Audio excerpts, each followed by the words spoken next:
Hello friend, स्वागत है आपका एक बार फिर से मेरे यूट्यूब चैनल कहानियों का सफ़र में। आज मैं आपके लिए एक नई कहानी लेकर आई हूँ, लेकिन उससे पहले अगर अभी तक आपने मेरे चैनल को सब्सक्राइब नहीं किया है तो प्लीज़ मेरे चैनल को सब्सक्राइब कीजिए और साथ ही बेल बटन को प्रेस कीजिए ताकि मेरी आने वाली कहानी आप तक आसानी से पहुँच सके। तो चलिए फ्रेंड, शुरू करते हैं हम आज की नई कहानी। एक शहर में एक अमीर सेठ रहता था। उसके पास बहुत पैसा था। वह बहुत फैक्ट्रियों का मालिक था। एक शाम अचानक उसे बहुत बेचैनी होने लगी। डॉक्टर को बुलाया गया, सारे जांच करवा लिए गए, पर कुछ भी नहीं निकला। लेकिन उसकी बेचैनी बढ़ती गई। उनके समझ में कुछ नहीं आ रहा था कि ये क्या हो रहा है। रात हुई, नींद की गोलियां भी खा ली, पर न नींद आने को तैयार और न ही बेचैनी कम होने का नाम ले।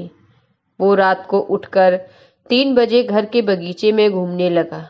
घूमते घूमते उसे लगा कि बाहर थोड़ा सा सुकून है, तो वह बाहर सड़क पर पैदल निकल पड़ा।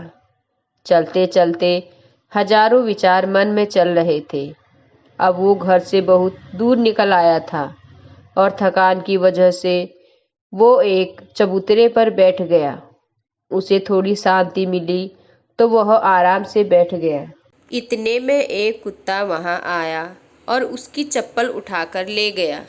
सेठ ने देखा तो वह दूसरी चप्पल उठाकर उस कुत्ते के पीछे भागा। कुत्ता पास ही बनी झुग्गी झोपड़ियों में घुस गया। सेठ भी उसके पीछे था। सेठ को करीब आता देखकर कुत्ते ने चप्पल वहीं छोड़ दी और चला गया। सेठ ने राहत की सांस ली और अपनी चप्पल पहनने लगा। इतने में उसे किसी के रोने की आवाज सुनाई दी।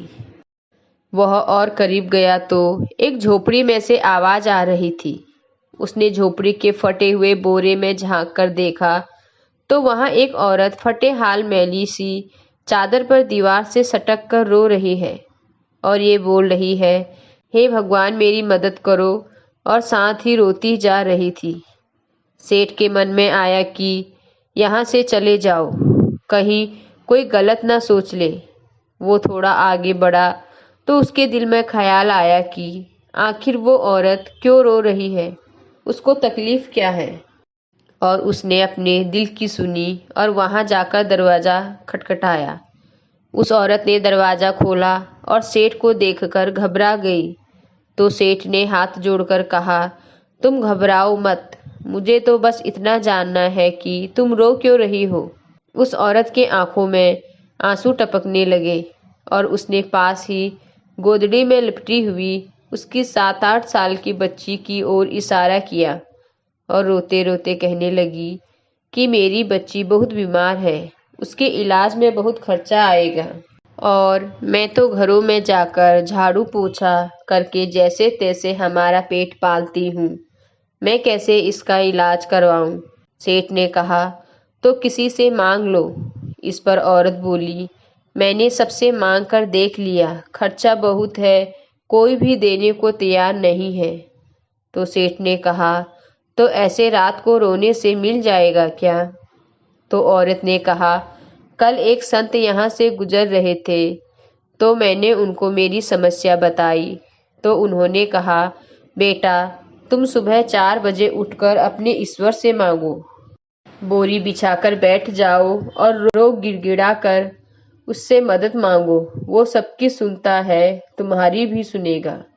मेरे पास इसके अलावा कोई चारा नहीं था, इसलिए मैं उससे मांग रही थी और वह बहुत जोर से रोने लगी। ये सब सुनकर सेठ का दिल पिघल गया और उसने तुरंत फोन लगाकर एम्बुलेंस बुलवाई और उस लड़की को एडमिट करवा दिया। डॉक्टर ने 1.5 लाख का खर्चा बताया तो सेठ ने उसकी जवाबदारी अपने ऊपर ले ली और उसका इलाज करवाया और उस औरत को अपने यहाँ नौकरी देकर अपने बंगले के सर्वेंट क्वार्टर में जगह दी और उस लड़की की पढ़ाई का जिम्मा भी ले लिया। वो सेठ कर्म प्रधान तो था पर नास्तिक था। अब उसके मन में सैकड़ों सवाल चल रहे थे, क्योंकि उसकी बेचैनी तो उसी वक्त खत्म हो गई थी जब उसने एम्बुलेंस को बुलवाया था। वह यह सोच रहा था कि आखिर कौन सी ताकत है जो मुझे वहां तक खींच ले गई। क्या यही है ईश्वर? और यदि ये ईश्वर है तो सारा संसार आपस में धर्म जात पात के लिए क्यों लड़ रहा है? क्योंकि ना मैंने उस औरत की जात पूछी और ना ही ईश्वर ने जात पात देखी।